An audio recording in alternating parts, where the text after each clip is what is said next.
গোটা শহর জুড়ে ভাঙাচোরা রাস্তাঘাটে রীতিমতো নাজেহাল হচ্ছে শহরবাসী। কোথাও দেখা যাচ্ছে যে খানাখন্দ, আবার কোথাও দেখা যাচ্ছে অতিরিক্ত ধুলোর জেরে রাস্তা দিয়ে যাতায়াত করা রীতিমতো কষ্টসাধ্য বিষয় হয়ে দাঁড়াচ্ছে। বৃষ্টির জলে গর্তগুলি এখন ভয়ঙ্কর মৃত্যু ফাঁদে পরিণত হয়েছে। তবে রাস্তা সংস্কারে দ্রুত প্রশাসনের কার্যকরী পদক্ষেপের দাবি উঠছে।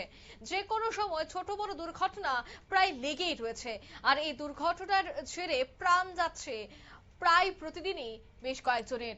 তবে এই রাস্তা আদৌ কি সংস্কার হবে? শহর আগরতলা থেকে শুরু করে শহরতলি প্রত্যেকটা জায়গাতেই এই খানাখন্দে রাস্তায় সাধারণ জীবন রীতিমতো বিপর্যস্ত। প্রায় প্রতিদিন আমাদের খবরের শিরোনামে উঠে আসছে রাস্তা অবরোধের মতো খবর। এর পেছনের কারণ হচ্ছে রাস্তা সংস্কার করা হচ্ছে না, অন্যদিকে অতিরিক্ত পরিমাণে আবর্জনা, আর যার জেরেই আরো বড় সমস্যার মুখে শহরবাসী। দুর্গন্ধে রাস্তার আশপাশ দিয়ে যাতায়াত করাও রীতিমতো দুষ্কর।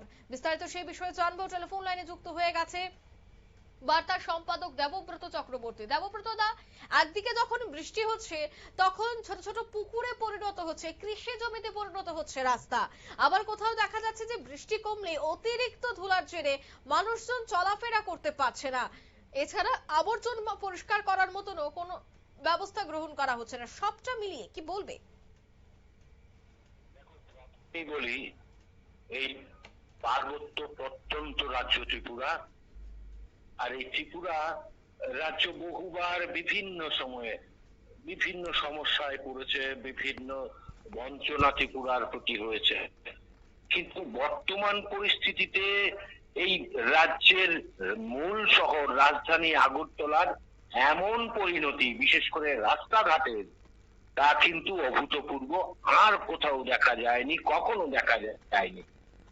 বিশেষ করে যখন থেকে এই রাজধানী আগরতলার পুরো একসঙ্গে বক্স কালভার্ট অবৈজ্ঞানিক ভাবে নির্মাণ কাজ শুরু হয়েছে, এই তখন থেকেই কিন্তু এই ভোগান্তি শুরু হয়েছে।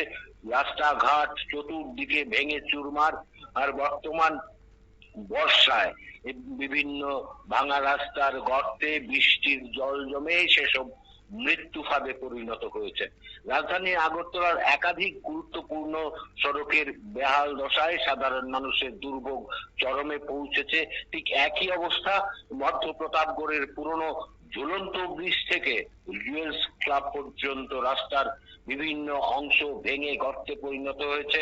সাম্প্রতিক বৃষ্টিতে সেই গর্তে জল জমে প্রকৃত অবস্থা বোঝা যাচ্ছে না, ফলে প্রতিদিন দুর্ঘটনার আশঙ্কা নিয়ে চলাচল করছেন পথচারী, বাইক আরোহী, অন্যান্য যানবাহনের চালকরা।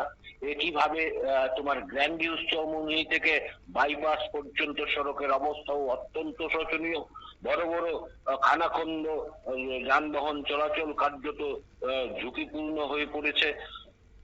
সময় নষ্ট হচ্ছে, নিত্যযাত্রীদের ভোগান্তিও বেড়েই চলেছে। অন্যদিকে তোমার মহারাজগঞ্জ বাজারের একাংশ রাস্তা যেমন ভেঙে চুরমার, পাশাপাশি এই প্রধান বাজারের যে মূল চৌমুহনী, এই এলাকায় নেতাজির মূর্তি রয়েছে, সেই নেতাজির মূর্তির পাদদেশে আবর্জনা স্তূপ জমে অস্বাস্থ্যকর পরিবেশ সৃষ্টি হয়েছে।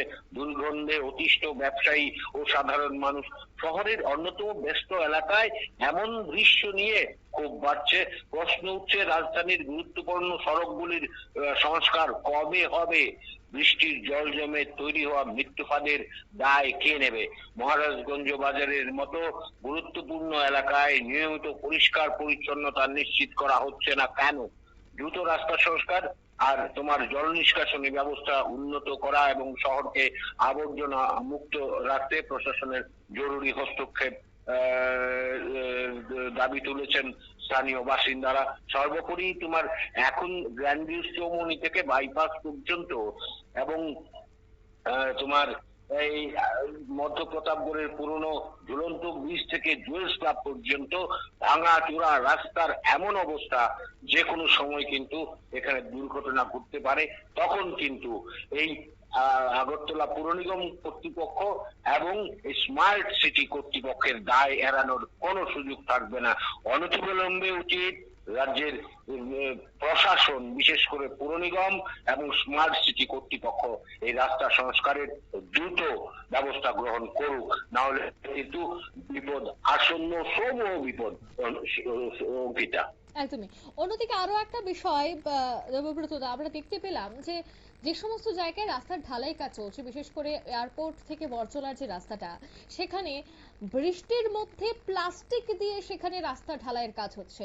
আর এই রাস্তা দেখা যাচ্ছে যে 6 মাসের মধ্যেই ভেঙে যাচ্ছে বা খানা খন্দে পরিণত হচ্ছে। কিন্তু শুখা মরশুমে কাজ না করে এই ভরা বর্ষা মরশুমে কাজ করা এবং 6 মাস পর আবারও এই রাস্তা ভেঙে যাওয়া, বেহাল দশায় পড়া, সবটাই কি জনদুর্ভোগ? সবটাই তো সাধারণ মানুষকে, শহরবাসীকে ভোগ করতে হচ্ছে। কি বলবে? এটা তো তোমার দেখো, এটা হচ্ছে ট্যাক্সের টাকা, সাধারণ মানুষের ট্যাক্সের টাকা। এক্ষেত্রে নয় ছয় একদম তোমার জলাঞ্জলি, আদ্যশ্রাদ্ধ। অত্যন্ত একটা ভালো গুরুত্বপূর্ণ প্রশ্ন তুমি করেছো, যে এই যে পিচ ঢালাই, তা কিন্তু এই বৃষ্টির দিনে করা যায় না, একদম সেটা নিয়ম বহির্ভূত। এবং জল যদি থাকে তবে এই যে আঠালো ভাবটা পিচের, সেই আঠালো ভাবটা নষ্ট হয়ে যায় এবং তা যে কামড় খেয়ে ধরা রাস্তার মধ্যে, তোমার রাস্তা সঠিকভাবে গুণগত মান বজায় থেকে যে রাস্তা নির্মাণ করা, তা কিন্তু মোটেও হচ্ছে না। এবং এটাই বাস্তব যে এই রাস্তা তোমার কিছুদিন বাদেই, যেহেতু তা তোমার শক্তপুক্ত হবে না, আর পিচের গুণগত মান এই জলের কারণে বিনষ্ট হবে। সুতরাং এই রাস্তা এই 1 মাসও টিকবে না এবং সেসব রাস্তা ভেঙে চুরে আবার বেহাল দশায় পরিণত হবে। এবং সেটা হচ্ছে এইভাবেই গুণগত মানহীন রাস্তা নির্মাণ করার কারণে যারা পথচারীরা আছেন, সাধারণ মানুষ আছেন, তারা কিন্তু দেখছেন এখন রাজধানী আগরতলার যেসব রাস্তাগুলো 2 দিন বা 3 দিন আগেও ভালো ছিল, আশ্চর্য সেসব রাস্তায় যে স্টোন চিপস, এই চিপস কিন্তু উঠে তোমার গড়াগড়ি খাচ্ছে, রাস্তার পুরো রাস্তা স্টোন চিপসে ভরা। এইটাও কিন্তু একটা দুর্ঘটনার কারণ। যে একদম। কোনো এবং যে সময় আবর্জনার ছবি আমরা দেখতে পাচ্ছি, যেখানে দুর্গন্ধে সেখানকার মানুষ আসা যাওয়া করতে পারছে না। অভিযোগ রয়েছে যে আগরতলা পৌর নিগমের পক্ষ থেকে যে কর্মীদের নিয়োগ করা হয়, যারা এই ধরনের আবর্জনা পরিষ্কার করেন, সেই নিয়োগ বহু মাস বহু বছর যাবত বন্ধ হয়ে রয়েছে। আর সেখানে কর্মী স্বল্পতার কারণে সঠিকভাবে পরিষ্কার পরিচ্ছন্নতার জন্য কর্মীরা সেখানে বা কাজ করতে পারছে, বা তাদেরকে দিয়ে কাজ করানো হচ্ছে না। সেই জায়গায় কর্মী স্বল্পতাও কি একটা বড়সড় কারণ? কি বলবে? হ্যাঁ দেখো, এটা তো ঠিক, যদি সঠিক তোমার প্রয়োজন মতো কর্মী না থাকে, তবে অবশ্যই কর্মক্ষেত্রে একটা জটিলতা সৃষ্টি হবে। এটা যে হচ্ছে না তা নয়, তাও কিন্তু হচ্ছে। তবে একটা কি দেখো, সদিচ্ছা, মানুষের পরিষেবা মানুষের কাছে পৌঁছে দেওয়ার যে সদিচ্ছা, সেটা থাকতে হবে। যারা এই পুর নিগমের যারা বা যিনি এখন দণ্ডমুন্ডের অধিকারী, তিনি তো গদাই লস্করি। তার এই গদাই লস্করিতার কারণে এই পুর নিগমের বর্তমানে বেহাল দশা বলে সাধারণ মানুষের মধ্যে একটা গুঞ্জন, একটা সমালোচনা তৈরি হয়েছে। এটা কিন্তু মোটেও এই পুর নিগমের অদূর ভবিষ্যতের জন্য ভালো নয়। আর বিশেষ করে যেহেতু নগরবাসী, পুর নিগমবাসী ভোগান্তির সম্মুখীন হচ্ছেন, এর কিন্তু একটা প্রতিফলন থাকবে। সুতরাং এদিকটাকে নিজেদের স্বার্থে অবশ্যই পুর নিগম যারা কর্তৃপক্ষ রয়েছেন, তাদের উচিত অনতিবিলম্বে রাস্তা সংস্কারে প্রয়োজনীয় উদ্যোগ গ্রহণ করা। আর একটা যে কথা তুমি বলছিলে যে এখনই এই বৃষ্টির মধ্যে রাস্তা তৈরি করার বিষয়টি, তা থেকে বিরত থাকা।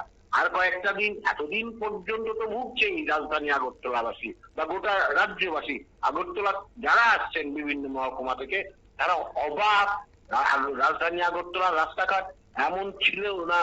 যারা প্রাক্তন বিভিন্ন পুর নিগম কর্তারা রয়েছেন, তারাও কিন্তু তোমার বিস্মিত, এই কি রাজধানী আগরতলার রাজপথ। সুতরাং এখনই তৈরি করি, যেহেতু ভুগছেন এতদিন যাবৎ, আর কিছুটা দিন পর এই তোমার এই বর্ষাটা শেষ হলে, বৃষ্টি থামলে যদি রাস্তার কাজ ধরা হয় সেটা হবে মঙ্গলদায়ক, এবং জনগণের এই করের টাকার সঠিক প্রয়োগ। না হলে কিন্তু এই সরকারি অর্থের আদ্যসাধ্য ছাড়া কিছু হবে না। একদমই। এবং যে কথাটা আরো শেষবারের মধ্যে বলতে হয় যে এখন যে রাস্তাগুলোতে তোমার গর্ত খানাখন্দে জল জমে আছে, এগুলোকে সাময়িক সাময়িক একটু সংস্কার করে খানে খানে পিচ ঢালাই, ছোট ছোট এগুলোকে পট্টি বলা হয়, সেই পট্টি দিয়ে এই পিচ ঢালাই করে সংস্কার করা উচিত। না হলে কিন্তু তোমার মরণ ফাঁদ, এই যে এতে যদি মৃত্যু হয়, কোনো অঘটন ঘটে, পুর নিগম কর্তৃপক্ষের দায় এড়ানোর কোনো মতেই কোনো রাস্তা থাকবে না অঙ্কিতা। তুমি অসংখ্য ধন্যবাদ।